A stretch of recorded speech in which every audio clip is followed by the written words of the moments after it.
or what is a peptilian? A peptilian is a peptide enthusiast whose life has been transformed by peptides. If you're watching this video, you just might be a peptilian. What's up, Peptilians? After so many years of failed diets, yo-yo diets, crash diets, fasting and running and liquid diets and all these different types of diets and exercises that actually do work. But in this video, I'll be breaking down my reasoning and why so many other people are making the same decision that I had to make when it comes to peptides and dieting and losing weights. Stick around to the end of the video so you can hear the number one reason why people are doing exactly what I did, and maybe you'll make the same decision. Before we get into the number one reason why many people are going over to peptides for conventional versus conventional weight loss methods, first let's figure out what is a peptide. And we're going to do a quick Google search. We're looking at Harvard Health. Peptides are a short chain of amino acids linked by chemical bonds. Because amino acids are the building blocks of proteins, peptides are essentially mini proteins. They typically contain anywhere from 2 to 50 up to 100 amino acids, whereas full proteins feature much longer complex chains. Again, that's a study done, that's definition by Harvard Health. Let's get into how peptides work in the body. This one is going to be pretty important to understand if you are researching peptides, like people like me. Signaling molecules. Many natural peptides act as cellular messengers. They bind to specific receptors. That's important. They bind to specific receptors. Okay, keep in mind when we're doing peptides, whenever we take a certain peptide, we're signaling certain receptors. Okay, receptors on cell surfaces to direct actions like tissue repair, immune defense, and hormone regulation. So the peptide can get to the receptor of any one of those that you're targeting. Okay, that's what's so cool about peptides, guys. I'm telling you, I'm such a fanatic. Bullet point number 2, it says the size advantage. This is according to Medical News Today. Because they are smaller than proteins, peptides can pass more easily through the skin and intestinal lining into the bloodstream. So versus swallowing a pill or taking something through the stomach, when you're injecting, it's just a faster way to get to the result, for the effectiveness, for it to activate, right? Things like that. So that's why that's one good benefit behind peptides versus ingesting something. Another good point that I want to bring up surrounding peptides, there's probably two good points that I want to make, right? Point number 1, introducing peptides into the gym bros or to the gym environment is kind of I guess it's a new thing, for the common gym goer. I'm not talking about the guys that were making films like Pump and Iron and all the guys that compete. I'm talking about the regular dude, the regular guys like me and you, the people who are doing research, peptides and things like that. To the gym world now. I guess 2026 is what we're in right now. So this is all still new and exotic to us, I guess we could call it normal people, because a lot of those bodybuilders out there, they're not normal. They've been doing this a while and they understand it very, very well. There's a lot of good YouTube channels with a lot of really good bodybuilding guys that they've been doing peptides for a long time, and they are very knowledgeable and know what they're talking about. For us on the research levels and common gym bros like myself, it's cool to understand that peptides really have been around for such a long time. I'm reading right here. Peptides have existed naturally inside living organisms for as long as life has evolved, and scientists have studied and used them in medicine for about a century. This is pretty cool. Insulin, the first peptide drug ever made in a lab, was discovered in 1921 and used to treat patients starting in 1923. So when you start saying peptides today, myself anyway, I can only speak for me. I just assumed that this was something probably fairly new until I started doing the research. Maybe about a year and a half, 2 years ago, I started researching peptides and I became a fanatic about them. Now, I will say this.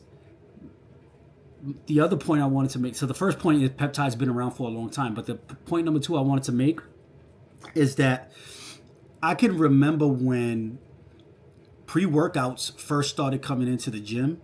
And I mean, man, I remember when Jack 3D or like NO Explode and all these other pre-workouts first started coming into the gym.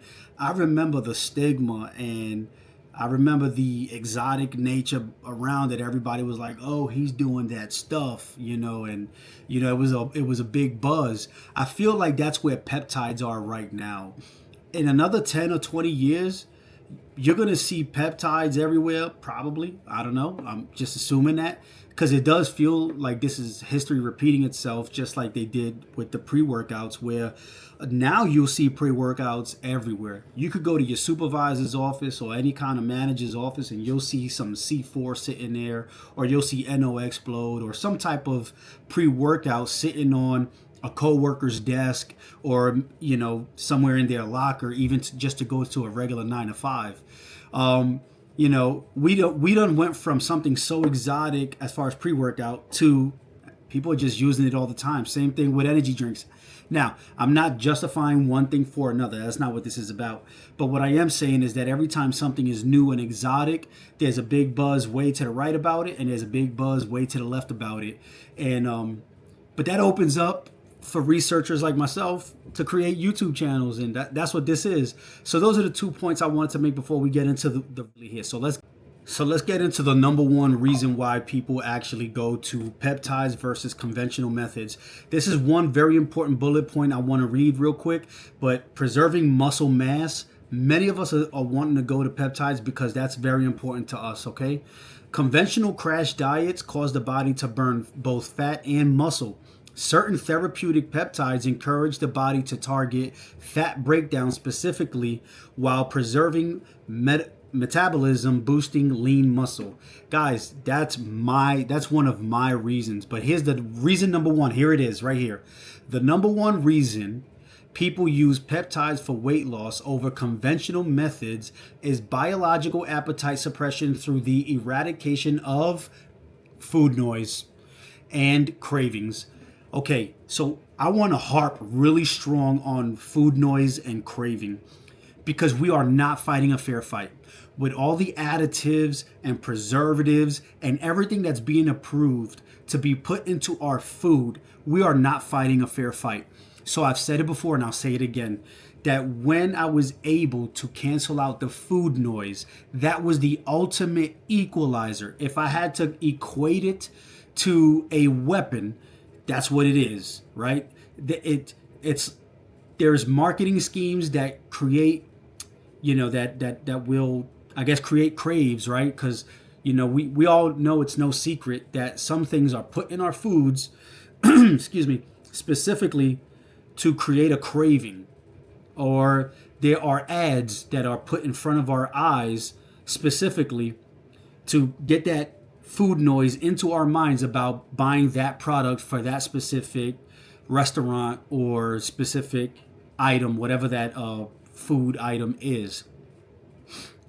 Once you can cancel all of that out, in my opinion, guys, that's the secret weapon, is finding that equalizer that cancels out food noise. So we talked about all of it.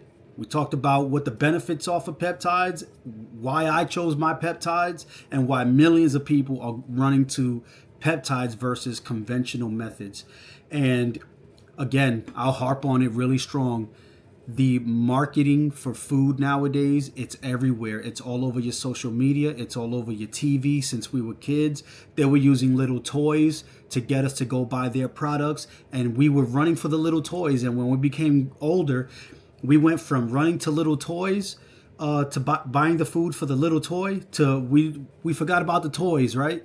And now we're just eating the food, right? And I don't know, you could probably tell what I'm talking about by now. But those things were allowed and approved, and they were, I guess, considered okay in our culture. But if you go to other countries, guys, there's plenty of other places where the additives and preservatives that are in our food here today are not even allowed. They're not even legal in other countries. So, that being said, that was my personal number one, and many people's number one reason for running to the peptide. Okay, so I was on the fence. I'm no longer on the fence. I lost 46 pounds while on Retatrutide in 4 months. And let me tell you, I have zero regrets. Guys, stay strong out there. Keep doing your thing. Let me hear your research. Tell me what you think. Let me know your goals, or let me know your results. I love hearing about people's results. So, Peptilian, guys, stay strong.